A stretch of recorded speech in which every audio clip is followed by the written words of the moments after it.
Hello, what's up? This is Cotton back again for another video. Pag-uusapan natin today. Dam. Medyo na-excite lang ako kasi this is Infinix GT20 Pro. Tingnan natin kung sulit ba ito sa hype. So, expectations muna. Meron po siyang Dimensity 8200 Ultimate 4nm 5G processor, up to 24GB extended RAM kung gumagamit ka ng extended RAM, and dedicated gaming display chip. Meron din po siyang stable framerate engine daw at clean. Ito ang gusto kong basahin yung maigi. Clean and pure OS with no bloatware. Infinix, walang bloatware. Iba to. Talagang siguro optimize ito. Tingnan natin. Bezel-less 144Hz. Take note, hindi po 120Hz ito ha. This is 144Hz Full HD Plus na AMOLED display. At ang audio, sound by JBL. Dual speaker pa. So nandito lahat ng nandito ang lahat ng mga gaming features na pwede nating i-expect sa isang gaming phone. Balita ko, this is marketed as gaming phone. So tatratuhin natin siyang gaming phone. Yes. The official launch date of Infinix GT20 Pro will be on June 10. So, abang-abangan na natin. Okay. So, ito pa. Other features pa. Tapusin lang natin. 6.78 inch po yung kanyang display. 5,000 mAh battery. This has 12GB RAM and 256GB na storage. Front cam 32 megapixel. Rear cam 108 megapixel na may OIS daw. Plus dalawang 2 megapixel. Macro and depth sensor yata yan. Dual nano SIM, etc. So, yun. Ngayon, alam na natin na expect natin. Buksan na natin ngayon. Whoops!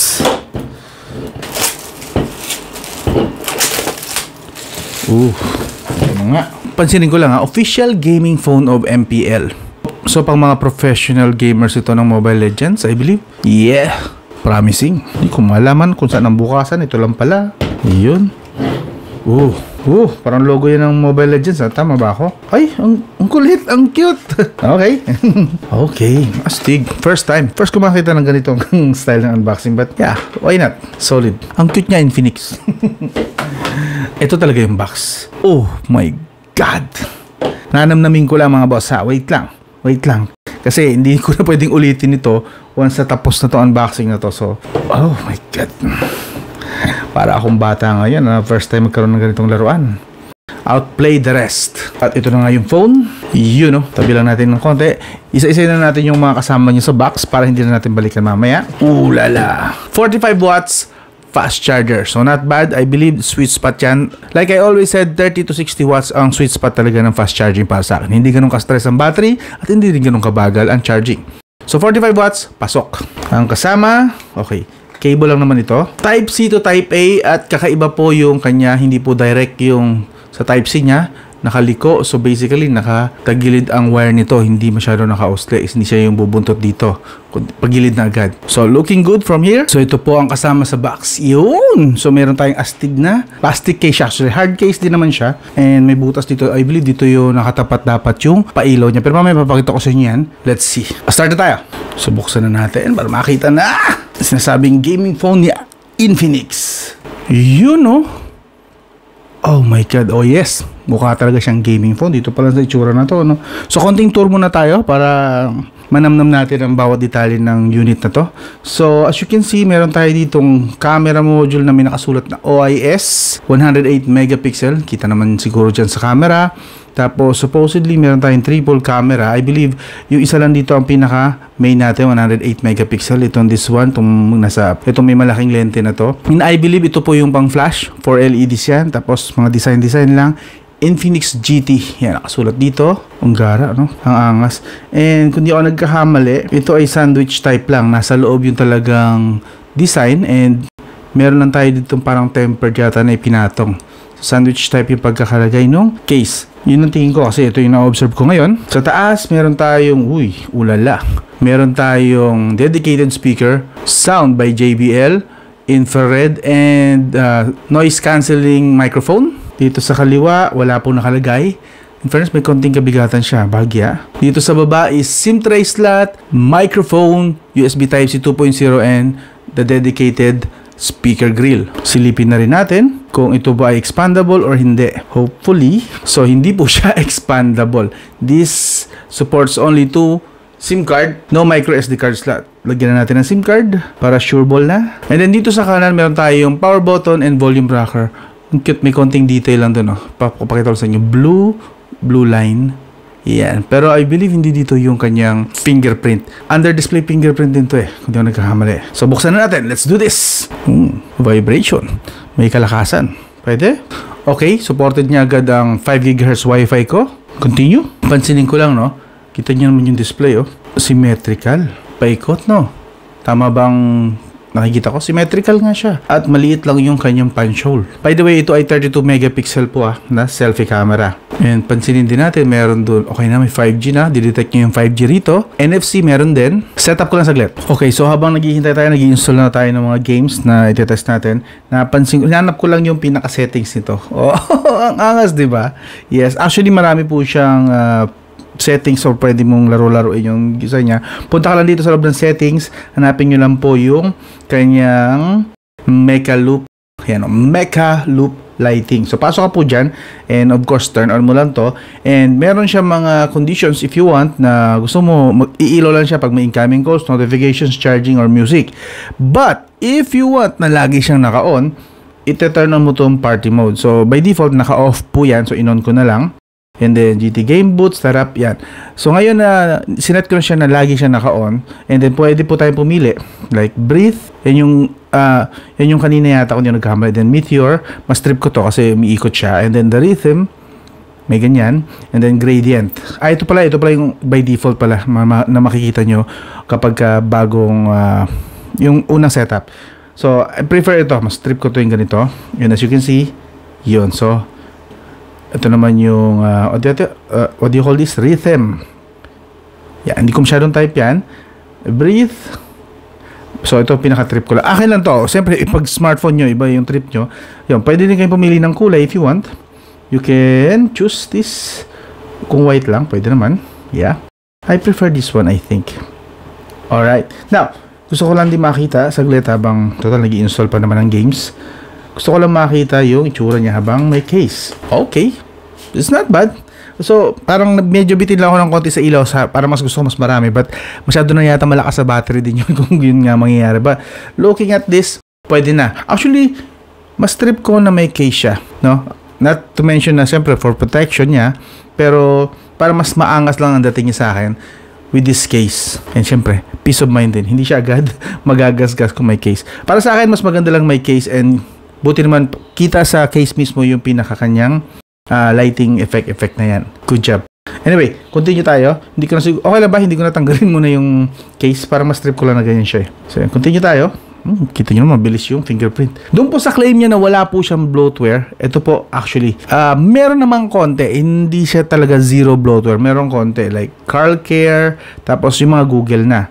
The rest, yung mga games na nakita nyo, ako na po naglagay niyan. Pero, ang pinaka-bloatware na masasabi ko, syempre, bloatware by definition naman is yung mga apps na hindi mo naman kailangan pero nandyan naka-install na. Like, hindi na talaga magagamit ng system.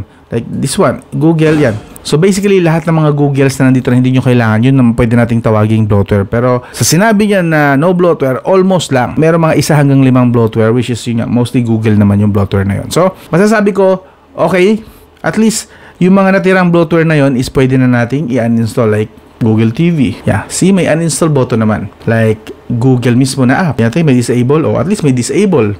So, yeah. It's not zero bloatware. Meron lang konting bloatware. Sobrang konti compared sa ibang mga Infinix na dumaan dito sa channel. Okay na okay to. Very good para sa akin. So, setup ko lang saglit yung taco stats para may makita tayo yung konting features sa games, and then diretso tayo mamaya sa camera. Gaming muna. So, yun. As you can see, switch na agad to sa 144Hz. So, the whole time na i-review ko to, nakaset lang siya the whole time. Take note, ha? The whole time po is 144Hz lang po siya nakaset. Okay? By the way, meron siyang, ito mga options niya, 144, 120, and 60. Sadly, walang 90, but it's okay. At least may mga ganito tayong options. Plus, meron tayong auto switch refresh rate. Okay? So, the whole time, again, 144Hz screen refresh rate. Kung makikita nyo bumababa yan, hindi po ako ang may gawa nun. Sa phone na po yan. So, basta the whole time, 144Hz lang yung sinet ko for the refresh rate. Now, test natin saglit sa Farlight 84. Let's do this. Enjoy this. The wonderful life of Isle City. Get ready for battle!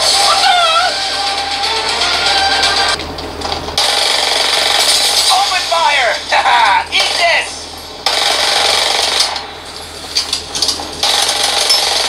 Reloading ammo! Haha! Reloading. Oh no!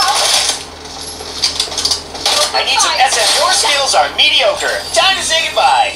So, setup natin. Hindi ko na i-setup sa umpisa. So, dapat ilalagay sa extreme ito. Pero mamaya balikan ko to. Alam ko hindi na siya nag-switch pagkakalagitnaan na ng game. Ito yung bagong update ni Firelight. So, currently, enjoy ko muna siya as is. Wala mo ng high FPS so far. In fairness, okay yung audio niya. Narinig ko yung kaliwa at kanan. So, yun. Nalalaman ko kung nasaan ang barilan. Sali tayo sa barilan nila. Siyempre, hindi pwedeng hindi. Ah! In your face! Ammo running low. Reloading. Activate. Your skills are mediocre. Masarap. Uy! Say Uy! goodbye. Sino yung kalaban? Reloading for Isle City.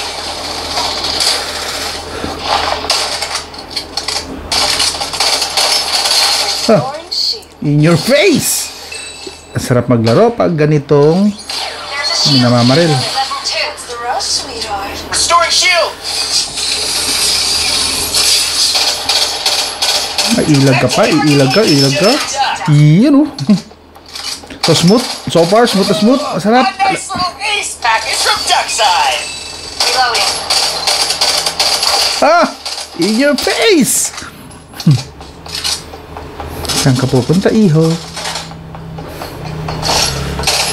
Restoring shield.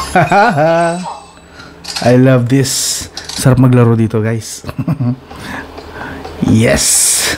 Yung kasundo mo yung control agad, hindi ka na agad mag-adjust. Kasi ang smooth. Again, yung settings natin ay HD and Extreme. Yung may barilan. Saan galing yun? Yeah, malalaman ko na agad. Kaliwa kanan. Dito ang barilan galing. Ito po ang advantage ng merong stereo speaker. Alam mo agad kung nasaan yung manggagaling yung kalaban, kaliwa at kanan. At least meron ka idea kasi nga may mga sound cues or audio cues. Tinatawag yun, nagbabarilan sila. Kita nyo naman. So, sisimple tayo para makalapit sa pinaka-best na time. Meron bang malapit sa akin? Ito.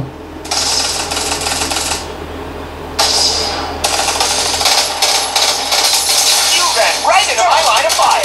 Reloading. Patience, please. Reloading. Gotta keep up the Mediocre. Time to say goodbye. Come challenge me in Isle City. So, ubusin natin sila.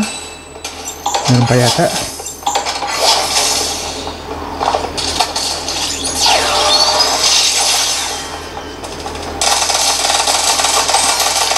You ran right into my line of fire. Your skills are mediocre. Time to say goodbye. Like my bow? I gotcha. Reloading. Hold up.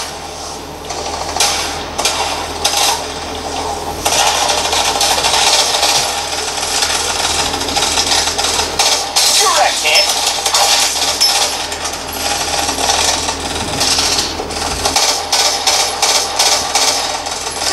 Reloading. Patience, please. A nice little ace package from Duckside. You. A nice little ace package from Duckside.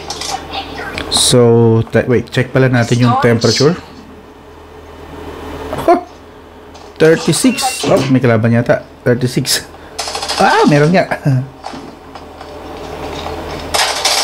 You ran right into my line of fire. Yes. I'm so evil, dude. Evil. They're armed. Reloading. For Kalaban ko Isle siya. City.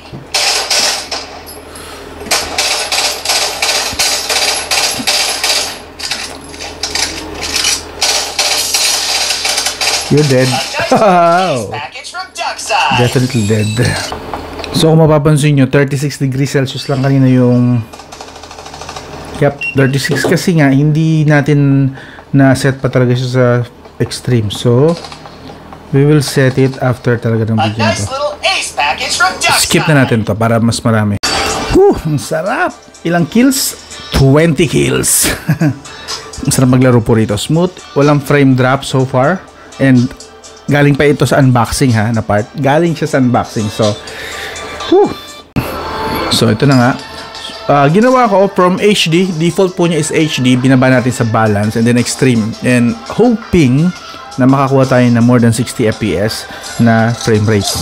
Which is, yun naman talaga pinaka gusto ko ito na part. Sayang yung 144Hz, diba? Kung wala man lang tayo makukuha more than 60 at least. So, we'll see. Yun na natin pagka mag-start na yung game. So, yun, natapos na. Again. Nako, mababa sa kanya. Binabaan ko, diba, yung graphics? Lalong maging sisiw sa kanya. So, currently, naka 14 kills lang tayo. Like I said, masarap paglaro. Okay, good. Hindi ko nakuha yung frame rates na gusto ko, pero very good pa rin siya pagdating sa performance. Walang frame drops na nangyari, not once, not even once. And tingnan natin, para mapatunayan ko sa inyo, tingnan natin yung taco stats na record. Okay, wait lang. Saysay natin yan. Alis mo tayo. Di pa tayo sa taco stats para mas makita nyo kung gaano talaga ka-stable or kaganda. Ito, 42 minutes straight yan na laro. And, look at that, oh, straight. 2 games yun, di ba? So, 1 game, straight po siya. May mga konting manakanakang, pagbaba, like around 58, 57. But hindi talaga siya bumaba talaga. Except dito sa mga loading areas na mayroong pagbaba. So, basically, stable po siya. This is extreme. Yung una HD, the next one is ano nga ba yung balance? Yeah. Extreme, balance, pareho lang smooth, walang frame drops. And average 56 FPS. So, not bad, diba? So, mali pala ako, no? Dapat pala isa-set siya sa gaming mode. Isasama siya sa game mode. So, ilalagay mo siya sa through game management ni Infinix para makuha mo yung 120 FPS. So, kulang yung ginawa kong settings. Kailangan lang pala, again, ilagay sa gaming mode or isali siya sa game management ni Infinix. Yes! Alright! Solid! Ngayon, okay na yan. Siguro sa full review ng ibang mga games, ito po yung mga itatest natin ng mga games. Kita nyo? Sinali ko na po dito yung Wuthering Waves. Abangan nyo, Devil May Cry, Warzone, Solo Leveling, Car X-Street, Genshin Impact, and so on and so forth. So, yun po yung mga games na makikita nyo sa full review. Now, konting silip lang tayo sa camera bago natin tapusin tong video. Camera. Yun. Ito sa selfie camera, pansin ko lang medyo beautify niya ako. Yeah, medyo pinakinis niya ako pero overall, okay naman. Basically, pero alam niyo na, ayoko lang ng binabeautify ako. Pero I believe pwede yatang i-off yung beautification just in case na gusto niyo lang naman. But by default, meron siyang beautification na nagaganap. So yun, girl na girl ako. Eto, yan. This one, hindi po siya portrait mode. This is AI cam. So dito, hindi niya na ako binutify. At least, kahit pa paano, hindi niya ako binutify. At mas realistic na yung itsura ko. And ito naman yung portrait mode pero sa halaman. Kasi may minsan, pag nagpo-portrait mode, hindi gumagana sa mga halaman. So I tried. So, isa pa, itong pinili ko na scenario kasi para mahirapan siya ng konti as you can see. So, dapat ma-blurred niya na maayos yung nasa background. So, medyo komplikado yung details but actually nagawa niya na maayos. Yeah. Na-separate niya yung foreground and background sa kuha na to. As you can see. Yes. So, ito yung pinaka-focus ko. Ginawa kong focus itong bulaklak na to. And the rest, nagbe-blur na siya. So, very good po. Hindi po fake yung kanyang bokeh effect. Very good. Same here. Ganito rin. May sabi ko, medyo pahirapan ko siya ng konti. So, kita nyo naman, malinaw. Malinaw tong part na to. Tapos yung nasa likod, lagpas sa kanya, yung part na yon is nag-blurred na. And even dito sa part na to, sa gitna ng dalawang dahon na to, kita natin na yung nandun sa malayong part na nito is nag-blurred din. Very good. Good job dito sa camera niya. Nakuha niya na maayos. Ito, ang ganda ng kuha niya dito. Ito, AI shot lang to. Wala pang blur-blur dito. So, details, kita natin, medyo nag-soften na siya pag ganito kalayo. Pero, looking at this, ganitong view, eto, yan, para mas makita nyo. Yan. So, solid. Malinaw kung sa malinaw. Ang ganda ng kulay, no? Buhay na buhay. Buhay na buhay talaga yung kulay niya rito sa part na to. Look at that. Same here. Oh, solid, oh. This one again, AI camera. Ito napalinaw na talaga. Tingnan nyo naman yung details. So, pati yung guhit nung yung nakalagay sa pangalan ko, kitang-kita rito. And then, the more na lumalayo, plus yung dynamic range, nakikita natin yung dark and bright areas, and then yung blurred. So, ang ganda ng delivery niya rito. Solid. This one, ito naman, tinanggal ko ang focus sa pangalan ko and then dun kay Luffy. And as we can see, maganda pa rin yung details kahit paano. Yes, kita pa rin natin. And then dito, makuha nyo yung background. Nilipat ko lang po rito yung focus actually. And then ito rin, ganda. So, kuha niya rin yung details. Look at that to. Kuha yung mga details na maliliit na mga micro details na yan. And then going, habang lumalayo, lumalabo. And then yun yung pinakamalabo yung part. Okay, solid. Napapakita ko rin sa inyo yung video syempre. So, this is the 4K resolution. Take note po 4K at 60 FPS. Meron po si GT20 Pro ng 4K at 60 FPS. First time yata to sa Infinix, no? Tama ba ako? O first time ko lang na makahawak na may ganito sa Infinix? I'm not really sure, pero sabihin nyo lang sa comment section kung first time ba sa Infinix to o ako yung naka-first time. Ako yung first time sa Infinix na may 60 FPS siya. 4K, ha? Look at that. And of course, try natin yung zoom times 3. Oh my God, look at that details. Oh, kitang-kita natin yung hibla ng nung staff toy and yung face ni Luffy. I wonder kung pwede pa natin i-max out yung zoom in. Yeah, we can go as close as 10 times zoom. At malinaw pa rin. And I think nag-work yung OIS kasi nanginginig ako pero dito sa screen hindi siya shaky. If ever man gumagalaw ng konti but not really shaky. Tingnan yung mukha ni Luffy. Oh, medyo slightly soft pero kitang-kita pa rin natin, malinaw pa rin naman technically. Ika nga, distinguishable pa rin naman na siya si Luffy. And balik tayo sa times 1. Ooh, zoom in, zoom out. Pwedeng 2 fingers zoom in, zoom out, or gusto mo yung quick na lang talaga gaya ng ginagawa ko. Quick, and then times 1 ulit. Yeah, this is good. Kamusta nga po pala ang microphone? Okay, this is the 2K at 30 FPS. Ito po yung max na resolution sa front selfie recording. Okay, video recording sa front 2K at 30 FPS lang. And looking at here, currently wala ko nakikita na effect for beautification. So basically okay dito. I'm not sure nga lang sa stabilization. Pero abangan nyo na lang siguro sa full review, kung sa full review ko ba ilalagay ito or something. Yan, abangan nyo na lang. So tetest natin yan sa labas, yung pinaka stabilization niya. Kung meron din siya sa front, pero it seems to me meron talaga siya sa back. Pero syempre itetest natin yung actual, hindi syempre yung porque na basa natin maniniwala na tayo. Itetest natin yan. So yun, kamusta naman yung kanyang microphone and overall quality? Panalo ba? Yeah. So yun, napansin ko meron din siyang dual video again for mga vloggers talaga na hilig sa mga documentary type or interview type or travel vlog. Gusto nyo makita ang mukha nyo and then makita din yung nasa harap nyo, nakikita nyo kung saan man kayo makarating kasi nagta-travel kayo. This is a good feature. Meron po siyang dual video. Yes, pwede po yung half-half din, pero mas prefer ko yung ganito kasi syempre kung meron kang pinapakita sa mga followers mo or subscribers mo or kung ano man ang tawag mo sa kanila, mga viewers mo, may pinapakita ka sana, mas maganda, mas malaki yung view ng pinapakita mo. Tapos okay na yan na meron kang ganyan na maliit na face video. Okay na yan. And of course, pwede po ilipat-lipat kung saan nyo trip. Discarding malupit nyo na po yan. Okay? So good. May ganito pong feature. Kamusta po yung microphone? Okay ba? Now, bago tayo matapos, konting preview lang ng kanyang camera features. Meron tayong dual video. Nakita nyo naman na kanina, video, normal na video. Again, supported po ng 4K 60 FPS, pero kung gusto nyo mapagana yung ultra steady. So, 4K 60 and 4K 30, medyo stable na rin. Pero if you want ultra stable, ika nga, from here, pipindutin nyo itong stabilization, ultra steady, bababa nga lang siya sa 1080p at 30 FPS. Yes, kung gusto nyo lang ng ultra. Pero, using the 4K 30 and 4K 60, I believe slightly stable na rin siya kahit paano. But makikita nyo rin naman yan sa full review, I'm sure. And then, AI cam, portrait, super night, more. Dito, nakita nyo time-lapse, slow motion, sky shop, documents, AR space, pro mode, super macro, and panorama. So, yan po ang mga features na meron sa camera niya.